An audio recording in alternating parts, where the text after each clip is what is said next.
somebody, help, not just anybody, help, you know I need someone, help. Help me if you can, I'm feeling down, and I do appreciate you being wrong. Help me get my feet back on the ground. Won't you please, please help me?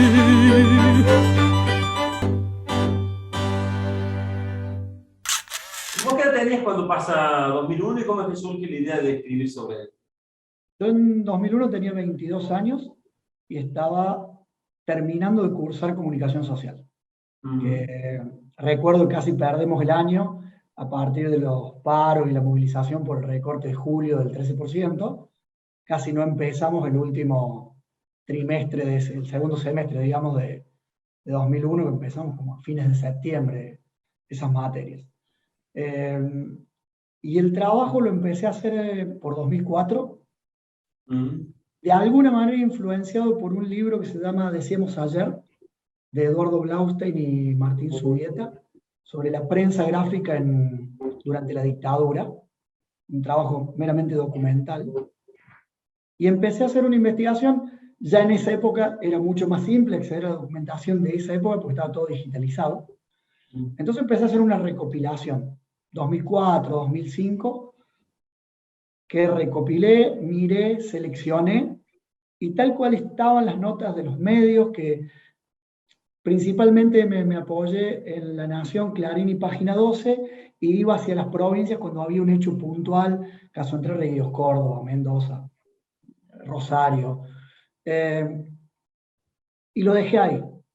Lo compartí a una serie de personas, y bueno, no pasaba de eso. Y por 2011, con todo ese material, siempre me quedaba dando vueltas, porque siempre me llamó la atención cómo en pocas semanas, en pocos días, se condensaron tantos hechos, tantas situaciones, que creo que el título es inverosímiles. O sea, poner todo eso en línea en tan poco tiempo siempre me llamó la atención. Y como en un momento cúspide, quizás generacional también, era la primera crisis que me agarraba con una prematura adultez, ya trabajando, terminando la universidad, ya manejando un dinero, poco o mucho, pero ya eras consciente y sufrías específicamente lo que estaba pasando. Cada uno del lugar que le tocaba. Yo en ese momento era pasante en un call center. Bueno, en 2011 dije, bueno, con todo este material, yo lo voy a reescribir como me salga. Y a partir de ahí empecé a hacer, yo le llamo una cronología de estos 38 días. Los 38 días se componen desde el viernes anterior a que comience a implementarse el corralito, que es el viernes 30 de noviembre de 2001. El corralito empieza el lunes 3 de diciembre. Entonces, desde ese viernes hasta el día que la Argentina sale de la convertibilidad, que es el 6 de enero. Son de 2002. Son 38 días donde, lo digo en el texto introductorio, en la Argentina pasó de todo. A nosotros nos ha inquietado mucho determinar en un momento del trabajo cuándo empieza y cuándo termina 2001. Te diría que en fechas, casi en lo específico o en los datos cronológicos, compartimos tu lectura. Ahora, el tema de cuándo empieza y de cuándo termina es mucho más complejo de ver en lo simbólico, ¿no? Definitivamente.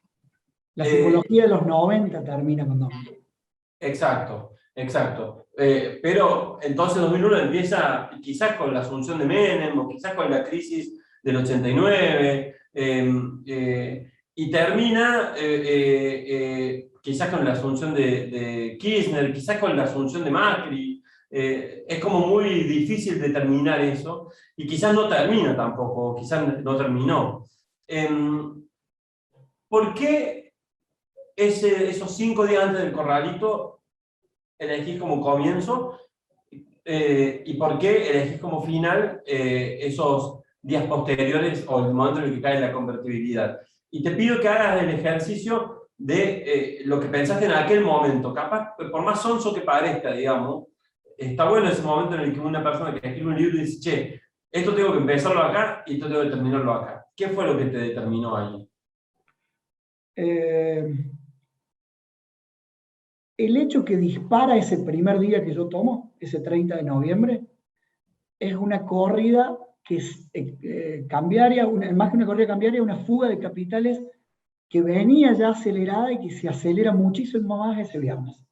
Se van de la Argentina 700 millones de dólares en un día. Y eso fue como un ultimátum al gobierno. Entonces, a partir de ahí, y que fue el desenlace para que la Argentina entre en corralito, con lo cual empieza a salirse. Vos me preguntabas recién, charlábamos, ¿cuándo empieza? Y no recuerdo el día exacto, pero fue en abril del 91 donde se decreta la convertibilidad. En realidad se establece por ley. Creo que los 90 empiezan ahí. 90 como... Y la convertibilidad, que es un sistema, un modelo cambiario, en realidad es la punta de un iceberg con un montón de elementos por detrás que tienen que ver con un modelo neoliberal que como nunca se instaló a cara descubierta, a cielo abierto en la Argentina.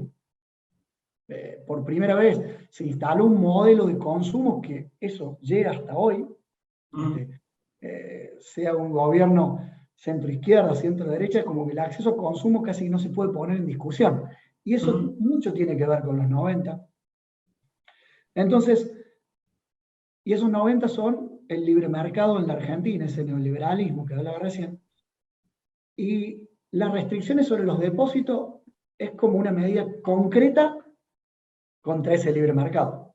Y la corrida cambiaria de ese viernes 30 de noviembre, de alguna manera fue lo que hizo que el gobierno de la Rúa y Cavallo tomen la decisión de implementar el corralito. Estábamos hablando de sacar 250 pesos por semana, como para tomar una dimensión. Entonces, el punto de partida fue lo argumento desde ahí. Una medida restrictiva en un país de políticas neoliberales y por un hecho concreto que fue una fuga de 700 millones de dólares.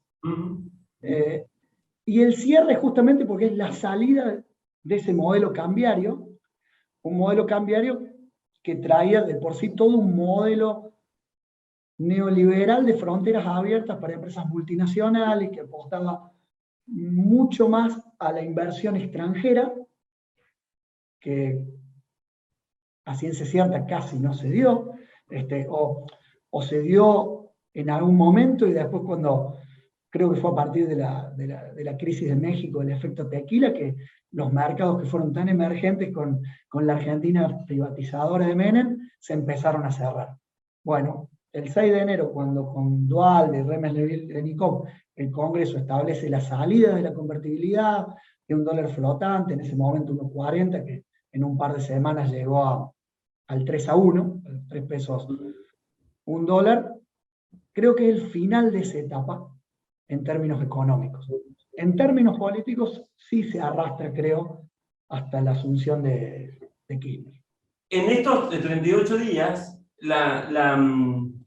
me gusta ese cierre porque, digamos, esta lógica, porque es muy interesante como cada uno y detrás de cada disciplina hay una lectura sobre esos tiempos, ¿no?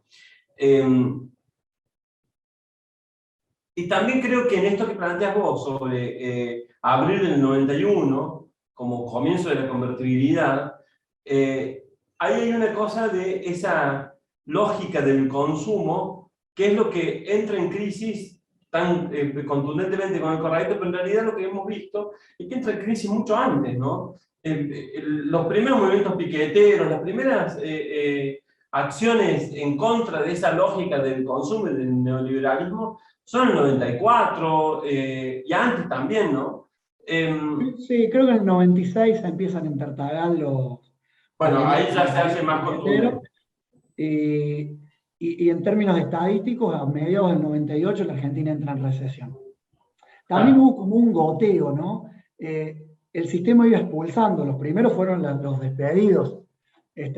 Hoy conversaba con un amigo que la figura del monotributo, que es como la figura, inclusive el mono como individuo, como único, del autónomo también, que está solo, que creó una masa de trabajadores inorgánicos, donde estaban solos, muy fiel a ese modelo noventoso, modelo que traía por detrás un montón de beneficios de la convertibilidad.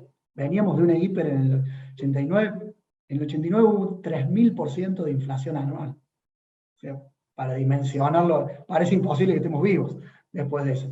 Entonces, la convertibilidad tuvo mucho apoyo popular porque trajo una lógica estable de precios, de convivencia con una moneda, pero con el paso del tiempo fue expulsando gente, los despedidos de las empresas privatizadas que eran del Estado. Después se empezó a resentir el consumo, como decías vos, a resentirse el consumo, empezaron desde comercios que empezaban a tener menos capacidad para reponer mercadería y consumir sus propios dueños o generar menos empleo. Crecía el desempleo. En el 94 se da el primer pico en mayo del 95, el mismo mes que Menem sale reelegido, casi con el 50% de los votos, se da el pico histórico hasta ese momento de desocupación.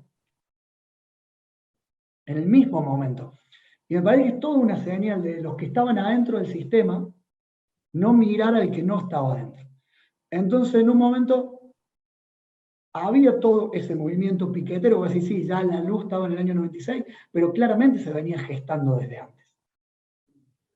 Porque había excluido el sistema que no tenían, los medios no los miraban, no existían redes sociales, y el que estaba adentro estaba consumiendo. Bueno, es muy fuerte eso, porque esos excluidos, digamos, que no me acuerdo de cuál habrá sido ese porcentaje, pero me parece que era alrededor de 14%. 14, te iba a decir, claro, me parece que era 14, ¿no? Y la verdad es que después fue creciendo, creciendo, y me acuerdo cuando después llegó el dígito, ¿no? Que permitió bajar la doble indemnización en algún momento, ¿no?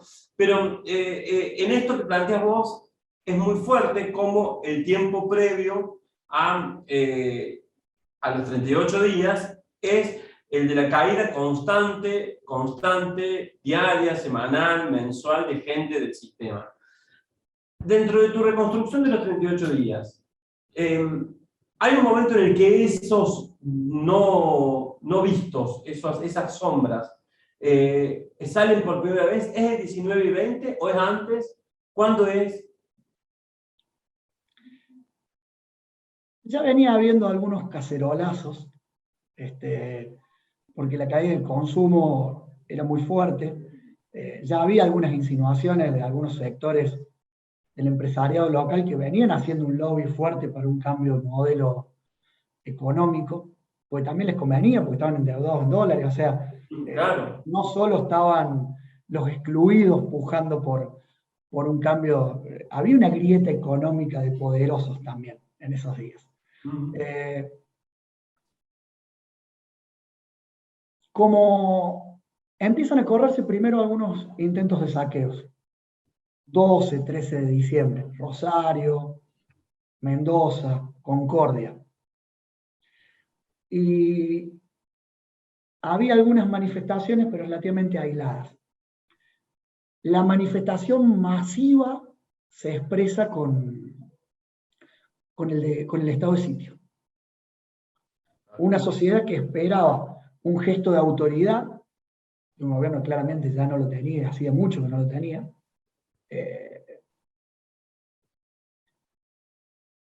y sale a manifestarse.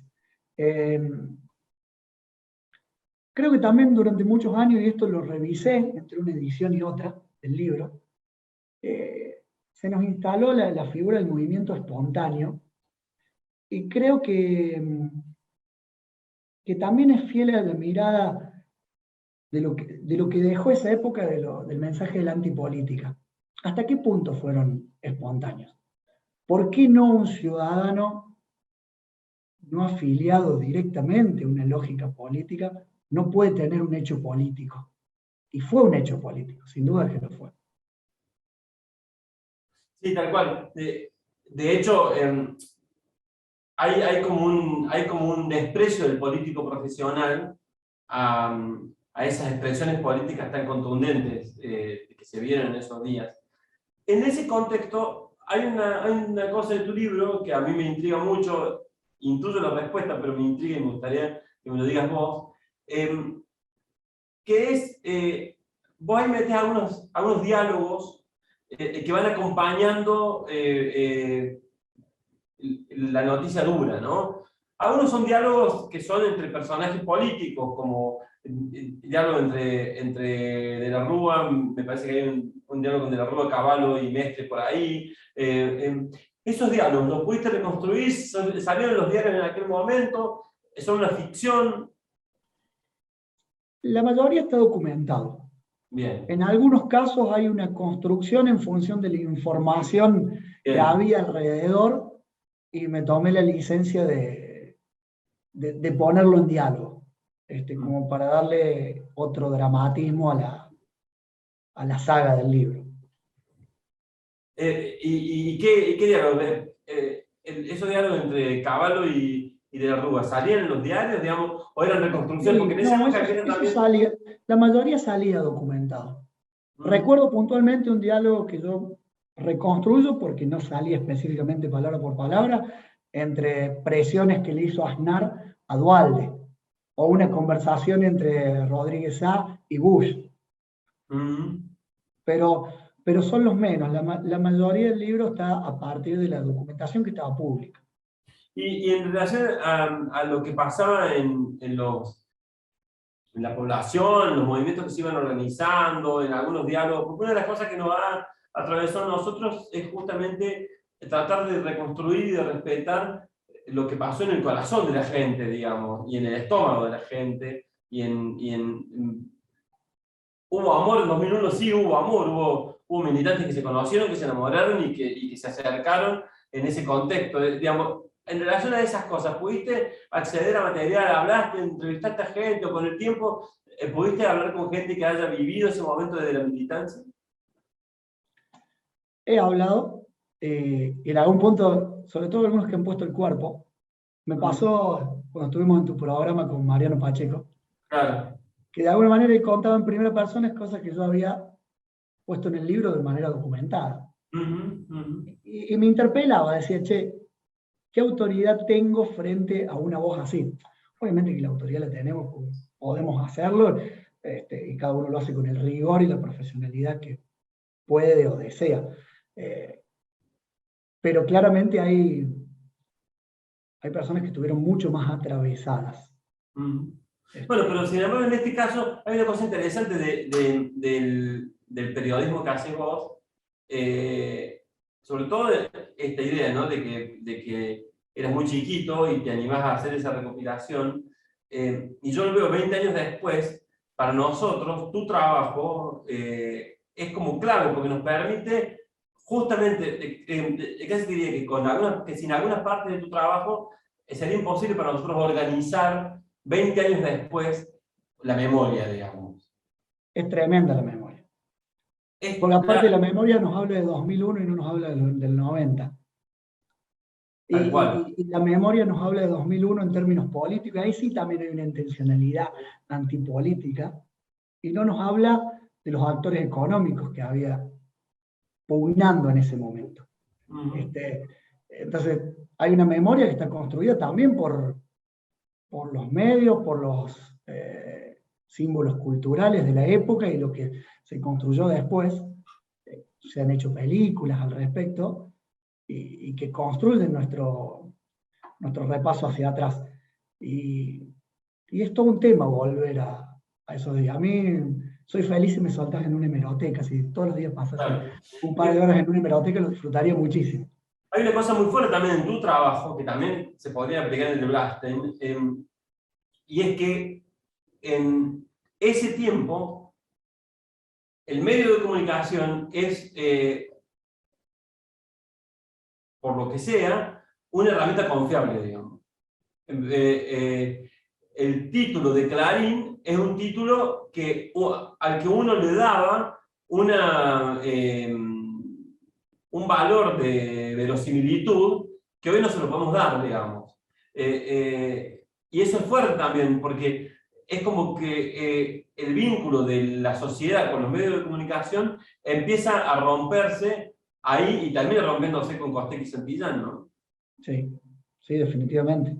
Hay, bueno, el problema es cuando uno, en aquel momento uno era consumidor por lo general de un medio, sobre todo hasta por posibilidades de consumo y de tiempo, no podía estar leyendo 3 o 4 diarios a la vez, era incipiente internet, sí había mucho más, no mucho más, ya los medios televisivos de noticias, los canales de cable ya eran sólidos en ese momento, pero no había muchas voces disonantes, casi todos trabajaban bajo un mismo lineamiento. Y los medios gráficos iba uno u otro. Cuando vos empezás a comparar puntos de vista o palabras, como uno llama manifestante al que otro lo llama saqueador, por ejemplo. De la semiótica es para hacerse un picnic en esa mirada, que creo que, bueno, discusión de ley de medios mediante, entre 2009 y 2015-2016, todos nos hicimos un poquito semiólogos, con el perdón de los semiólogos, porque estamos mucho más capacitados para detectar eso. Y creo que va mucho más allá de los que trabajamos en comunicación. En relación a Córdoba, Juan Pablo, ¿por qué tan poco material? A nosotros nos está costando mucho conseguir material de Córdoba. Y te pido también que hagas un ejercicio de memoria. Me imagino Cadena 3 y La Voz del Interior como los dos medios que más informaban, ¿no? ¿Solamente fue aquel episodio donde resulta muerto David Moreno el que existió? No, hubo dos casos en Villa El Libertador, de chicos jóvenes que fueron heridos en el marco de la represión y que murieron un año y medio después. Ajá. Sergio Pedernera y Sergio Ferreira, sus nombres. También en Córdoba pasó que el día anterior al primer cacerolazo, si no recuerdo mal, sí, el día anterior, el 18 de diciembre, el gremio municipal tomó la municipalidad. Y fue como que tomó noción pública la interna entre Olga Rubitor y Germán Cámara. Claro. De alguna manera empezó a desmembrar la intendencia de Germán Cámara. Y después pasó en Córdoba lo que pasó en casi todo el país respecto a los damnificados en términos de ahorristas, el caos que significaba operar con tarjeta de débito. La mitad del país, la mitad de los trabajadores informales, en negro. Y los que eran formalizados, era un porcentaje chico el que estaba bancarizado. Claro. Y bueno, en el libro también lo abordo, algunas granjeas de las semanas que iba a llevar a implementar los postnet. Y la gente no tenía para consumir. O saturación de las líneas por la simultaneidad de operaciones que se pedían. Y sí, Córdoba tiene un actor clave en esos días, que fue De la Sota. ¿Por qué? Que fue políticamente quizá el mayor perdedor de esos días. Porque apostó hasta el final en una búsqueda por elecciones anticipadas y que no se terminaron dando. Aquel vaciamiento a la reunión de Rodríguez en San Luis, digamos. Exactamente, e inclusive con Duhalde se opone hasta el final, hasta que sí hubo un respeto a la autoridad de Duhalde que no la tuvo para con Rodríguez. Hubo ahí una diferencia de trato o de agresividad. Pero la interna peronista en esos días jugó con fuego. ¿Mestre? Mestre también. Mestre es el otro actor clave en términos de la represión, principalmente del 20 de diciembre. Con el estado de sitio a cuestas o bajo esa bandera, bueno, se cargaron decenas de vidas. Juan Pablo, hablemos un poquito del libro. ¿Cuándo lo sacas de nuevo y cómo se puede conseguir? El libro lo vamos a... Contame primero cómo se llama el libro, decilo vos, y cómo se llama, qué buscás con el libro, y después contame sobre la reedición. Bueno, el libro 38 días del corralito a la devaluación busca reconstruir quizás los días más dramáticos de la Argentina después de la dictadura, después del regreso de la democracia, donde fueron los días donde el sálvese quien pueda, que impuso ese modelo neoliberal y unívoco con el mundo tras la caída del muro, tras la caída del bloque socialista, que acá encarnaron las políticas de Menem y Cavallo, y que continuó la alianza, bueno, mostró su lado más cruel, más trágico durante esos 38 días. Y el libro trata de poner en manifiesto eso y tomarse de una grieta más económica que política. Por eso son esos 38 días.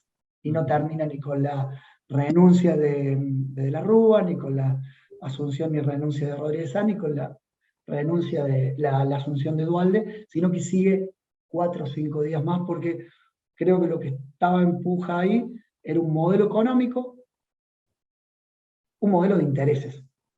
Y una sociedad expectante que con los dos modelos hubo ganadores y perdedores, claramente. El libro lo publicamos con Ediciones Recovecos en 2012 y lo estamos por volver a lanzar con Recovecos. Estimo que la semana del 14, 15, 16 de diciembre ya va a estar disponible. Bueno, Juanpa, muchas gracias. Vamos a usar tu libro para nuestro trabajo y la verdad que te felicito. ¿Qué edad tenías cuando lo hiciste? Recórdame. Y cuando empecé en 2004 con 25 años, el laburo documental, la recopilación, la escritura lo hice con 31, 32, 33 años tenía con la primera publicación, y ahora tengo 42, un poquito más viejito.